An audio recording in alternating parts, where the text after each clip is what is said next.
Me back at you again. I have my shirt off, not to flex for the women, but because it's hot as hell in here, even though I got a fan on. But I just had a random thought that come up. Today, the president finally gave his endorsement to former Secretary of State Hillary Clinton for the Democratic nomination for president. It's an understandable move, being that the president wants to try to unify the party establishment with the progressives, independents, and youth vote, particularly those who are in support of Senator Bernie Sanders. Skeptics are looking at this as Obama selling out. Not so. He's just trying to rally wagons, or rather circle the wagons, and try to paint the bigger picture. The tragedy that may be a Trump administration. I want to give Senator Sanders a graceful exit. Except there's one thing, Bernie is not going to go out like that. He's still going to take the battle to DC. He's still going to take the battle to Philly. Most likely he'll probably win DC. Philly, being that former Pennsylvania Governor Ed Rendell is a Hillary surrogate, he's going to try to do everything in his power to make sure that Pennsylvania gives it to Hillary.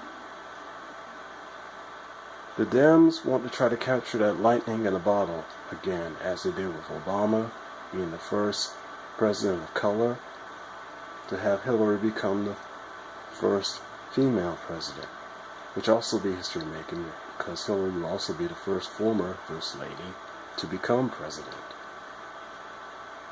I've said this many times before to people that with the Democratic nomination I could contend with either a formidable but shady woman or a wise old man to get the nomination and, God willing, the presidency. Yeah, people seem to have forgotten the election in 2000, which a candidate was selected, and this country endured the 8-year conflagration that was the second Bush administration.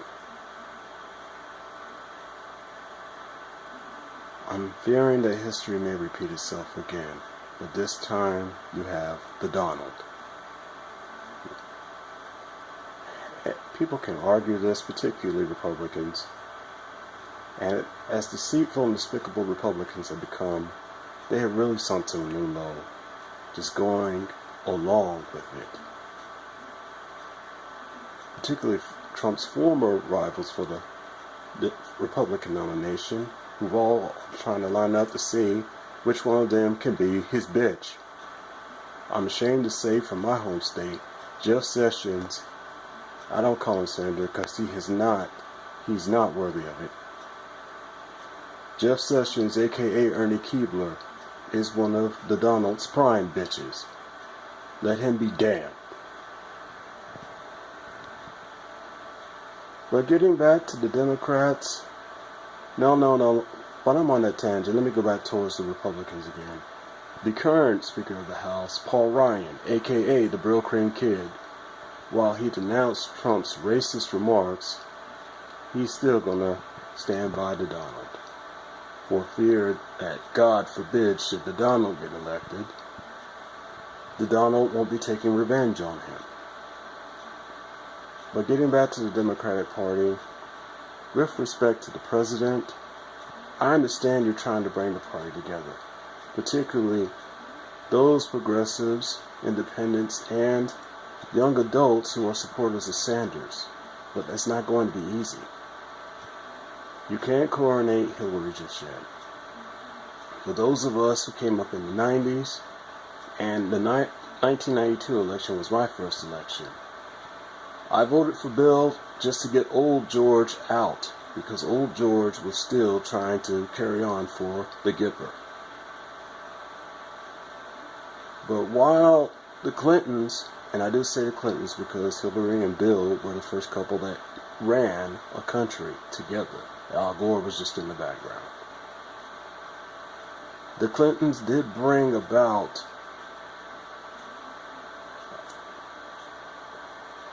a stronger economy, not to mention help with student aid.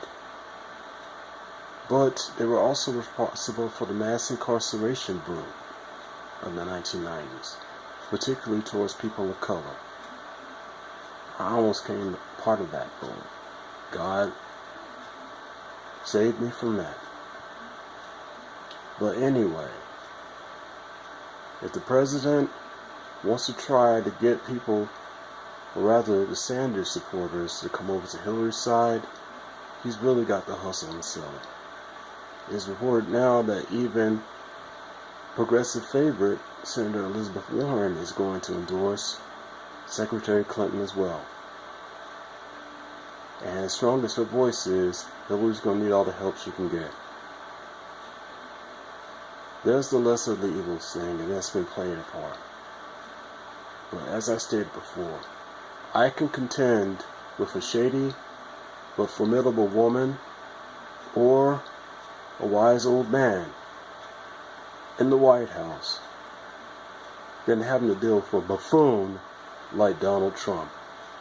If there's any Caddyshack fans out there, you understand this reference. Who wants Al Czervik for president? Not me. With respect to Rodney, and even after death, you still get respect. But that'd be insulting to him. If there's any true progressives out there, look at the bigger picture. We all knew that back in the 90s, Hillary and Bill did dirt. At least we're aware of the evils. But the greatest evil and the biggest disaster that this country would have, other than having survived the second Bush administration, would be a Trump administration. The Donald is not caring about running this country. The Donald only cares about building an empire on the backs of the poor. Or, as he puts it, I love the poorly educated, aka his supporters. Get wise. I'll still stand by Bernie though. But we know that the Dems will give it to Hillary. Either way, the fight is on to keep the Donald out of 600, or rather 1600.